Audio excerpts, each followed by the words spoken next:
we're going to go into our training and information session. Our first presenter is Mr. Dave Patton, and he's one of the directors in the Codes Department. And at this time, Mr. Patton. Good evening, everyone. When I walked in here, I saw the mayor. I said, I didn't expect all this, but it's really great to see everybody here. One of the things I think is important, and it kind of dovetails onto the neighborhood safe zones and the conditions that we experience in the city, and that's how we handle our complaints within the Codes Bureau. I think arguably there's one of the biggest misunderstandings is the procedure on how we deal with complaints. Filing a complaint is relatively easy with our bureau. We take the complaint, we enter it into our system, and it's assigned to a codes officer, and then they subsequently investigate the issue. What happens after that is sometimes the case takes on somewhat of a sinuous path, and becomes very frustrating. If the violation has merit, the codes officer will issue a notice of violation, and if the property owner complies with it, then the case is closed and everybody's happy. Keeping in mind that the violation notice is only as effective as the cooperation of the property owner. And that's the same case with the citation. It all rests on the property owner. The codes officers only have the power of the pen. That they don't have trucks, and weed whackers and lawnmowers that they take behind them. If a property is in noncompliance and it results in a citation, things become a little bit more difficult because ultimately we always end up in the district justice system. And once we get into the district justice system, things take on a whole new dimension, and they can go in a lot of different ways. Oftentimes we'll go in and the individual, the defendant, will receive a very minimal fine, which oftentimes is less than it would take to actually fix the problem. Then that case is closed, and it's up to us to issue yet another citation, and then more time elapses between the actual time we investigated the initial violation notice. Another situation that occurs is, and this happens more often than not, is that the case will be continued. In other words, the district justice will continue the case 30 days, in which case we have to come back in court again for an hour or two, or then they'll come back and they'll continue it again. We actually have one DJ that has the record continuances of 14 stretched over 2 years. This is our world. This is what we deal with on a day-to-day basis. Another situation that may occur, if we don't, the other side of the coin is if we cannot find the property owner, and this really takes on a whole new dimension that's really tough to describe what happens. A lot of times the property owners are out of state, and we have hundreds and hundreds of property owners that are out of state. We actually even have a lot of property owners that are out of the country. We have Russia, Mexico, Dominican Republic, Europe. I mean, they're just all over the place, and that makes our job a lot more difficult. And it's frustrating for the person who's making the complaint because and the reason I say this is because they'll say, well, the codes department's not doing their job. We filed this complaint 2 weeks ago. Why is it still here?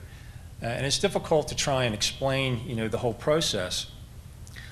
Whenever we do find a defendant, we'll go into the court, and if a defendant says, I don't have any money, and this is the story that I always say, and some of my colleagues, I've used this numerous times, but it kind of encapsulates what we deal with when we get into the district justice court.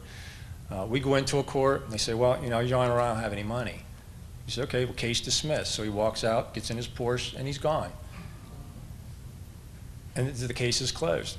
He subsequently went to Nevada and left all his vacant properties to us, which left us to try and deal with.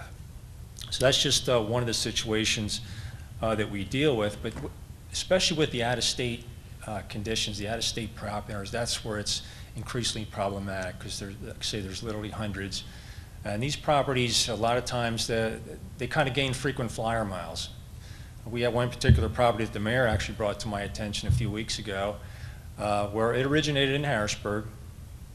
The owner was here, and for whatever reason, it became blighted. And you can have multiple postmortems as to how it became blighted, economy, or whatever the case may be. But a person from Philadelphia bought it. Now, we cited the individual in Philadelphia. He actually came down and got to court. And the DJ was very stern, gave him a very whopping $100 fine. So he goes back to Philadelphia, sells it to a guy in Utah. Guy from Utah sells it to a guy in Florida. So it's just making the cross-country tour. And this is the world we live in. This is what we have to deal with all the time. Whenever a lot of these properties, when they end up at a Dauphin County tax sale, that's where the whole new dimension is added, because there are absolutely no restrictions on who can buy these properties at a tax sale. You can be out of state, out of the country. We've had property owners purchase that live in public housing, in which case there's no recourse. It falls back onto the city to deal with. Until that time, that the state law is changed to some way that can restrict these purchases at that county tax sale level, we're still going to be shoveling while it's snowing and trying to deal with all these dumping issues. On the lighter side of things, we are making significant headway with our demolition. We are one of the very first municipalities to have our own in-house demolition team. And over the course of the past, since 2000, we've demolished over 500 properties in the city. That's very significant. When we started this, one of my counterparts in Scranton, when his mayor realized that we did it, they jumped on it and did the exact same thing. So we have 2 people in the Commonwealth now, and Harrisburg taking the lead. But over the course of, since last year, and this is significant, last year was the first year that we've dropped below 300 in our vacant property. Now, I don't know how many people here live in the city. And it's probably difficult to see, the improvements that are happening, but it is happening. But to drop below 300 down into the 270 number, that's very significant. I was very pleased to see it. There's still a lot of work to go. Last year, we did 30 demolitions, was the absolute highest since 2005. So I think that is significant. Again, with the vacant properties, it's going to keep happening. I mean, I have no illusions that we're not going to eradicate blight totally. There needs to be legislation to try and restrict the purchasers, as well as legislation post-blight. They both have to work in unison. But like I said, there's always going to be blight in some fashion or form somewhere. And quite honestly, it's not our goal to win the war on blight. It's simply not to lose it. So with that, I just wanted to basically explain to you, what we deal with on a day-to-day basis, and we are trying to do our best to deal with the situation with the property owners, and we hope better days are ahead. Thank you. Thank you, Mr. Patton. We'll take a couple of questions. Do you have any questions regarding the codes issue? If you could go to the mic, please, and ask your question.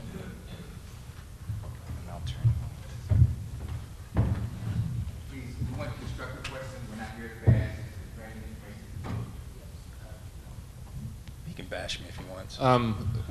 When you demolish a property, is there any plan for the vacant lot that remains? Well, what happens whenever a property is demolished, it remains in that property owner's name. What I try and do, and I've been successful with this on numerous occasions, this property, no doubt, is sitting at what's called the repository sale at county. You have the upset sale, which whoever purchases it has to pay all the back taxes and utilities. Oftentimes it exceeds the property value. It goes to what's called the judicial sale, in which case somebody can buy it free and clear just by filing an action fee. If it doesn't sell there, it goes into like a hat at the repository where anybody can go in and buy it. I would say probably 99% of our demolition properties are on the repository. What I do, and this actually just had some success in the past month, I talk to that property owner that's adjoining that property, and I take them through the process. I show them how they can buy that property and make that part of their real estate and get it back on the tax roll. So that's what I try and do to the best of my ability. Now, some of the ones, people don't go for it. But then what I also tell them, if they don't want it, they can adopt it. I mean, there's nobody here. As long as they don't put a structure on it, put a fence or anything, maintain it, use it as they wish, it's not going to hurt anything. Or get the neighbors together and create kind of a community garden if they wish. It's not illegal, it's not against the law, and the property is considered abandoned, so it's only going to benefit the community to consider that. But I do try and get it back on the tax rolls, and like I say, I've been successful few times this year, which I was very surprised at. Another question before we move on? Is it possible to get a listing of the properties that are to be demolished? I guess there's a triage of, Yes. We triage the best of our ability. What you'll see in a lot of cases through some of the properties, you'll see these colored emblems. Now, we try and do the best for our ability. I started what's called a vacant structure grading years ago, that each color shows a particular grade of deterioration of that property, yellow being imminent danger, the red, green, yellow, and subordinate colors. That's sort of how I try and triage. As far as a list, we don't publish the actual total list simply because the properties are moving targets. They're constantly moving into other ownerships, and to try and publicize something where someone just bought it could create some heartburn. I mean, we do have a short list, say for 2013 or for a 2013-14 fiscal year. It changes constantly. This year it changed drastically.